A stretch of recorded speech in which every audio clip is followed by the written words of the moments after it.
Good morning, this is Send 7, World News in 7 minutes. I'm Stephen Devincenzi. Today is Tuesday, the 23rd of July, 2024.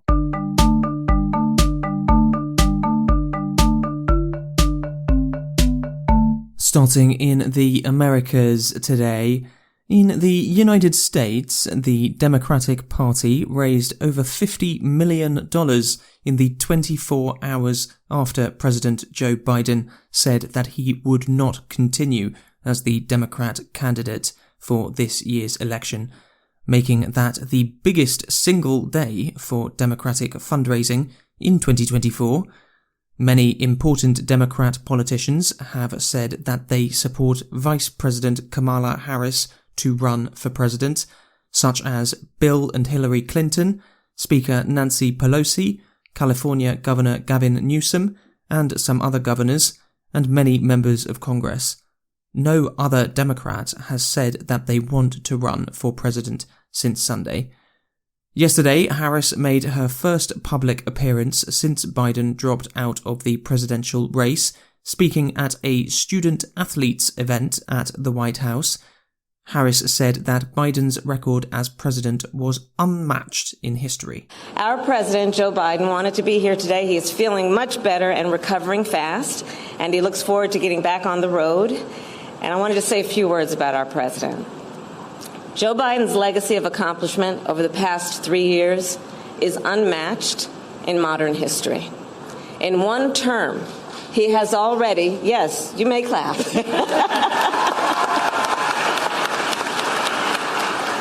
In one term, he has already surpassed the legacy of most presidents who have served 2 terms in office.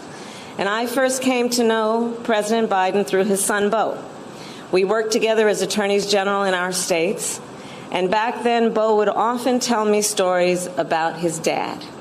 He would talk about the kind of father and the kind of man that Joe Biden is. The qualities that Beau revered in his father are the same qualities that I have seen every day in our president. His honesty, his integrity, his commitment to his faith and his family, his big heart, and his love, deep love of our country.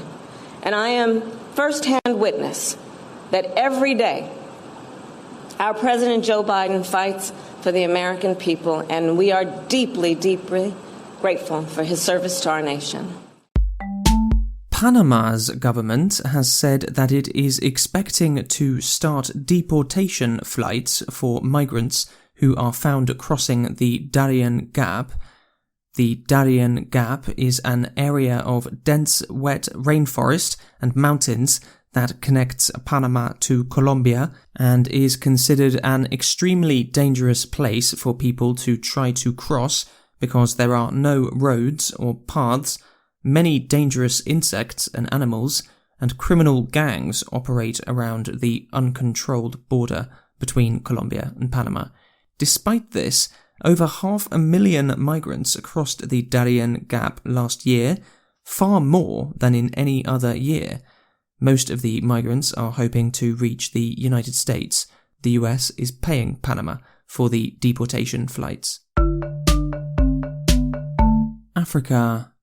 In Sudan, a report by The Guardian has said that women have been forced to have sex with soldiers in exchange for food. Guardian journalist Zainab Salih wrote that over 20 women stuck in the city of Omdurman said that they had had sex with soldiers from the Sudanese army as they had no other way to get food for themselves and their families. The Guardian also spoke to one soldier who said that his colleagues had taken advantage of desperate women. In Kenya, officials have appealed to find a highly dangerous chemical which was stolen when a lorry fell over near Nairobi.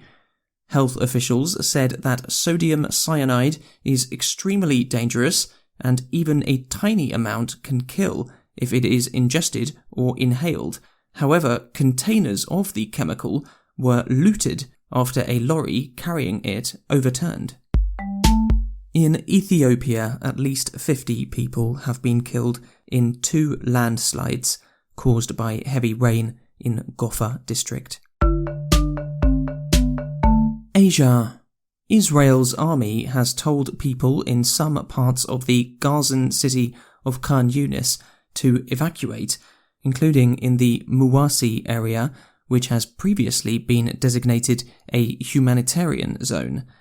Israel's military said that it planned to start an operation against Hamas militants in Khan Younis and al-Mawasi, saying that rockets were being fired into Israel from there. The Nasser hospital in Khan Younis has been appealing for blood donations. In South Korea, workers of the technology company Samsung have resumed a strike calling for higher pay and improved benefits. About 1,200 workers demonstrated on the Samsung campus near Seoul yesterday. Europe. In Croatia, a shooting in a care home has left 6 people dead. Police Chief Nikola Milina said that the attacker had been arrested after leaving the scene. Local media has described the attacker as a retired military police officer who fought in Croatia's War of Independence during the breakup of Yugoslavia in the 1990s. And in the United Kingdom, US musician Bob Dylan has said that fans will be banned from using their phones during his concerts.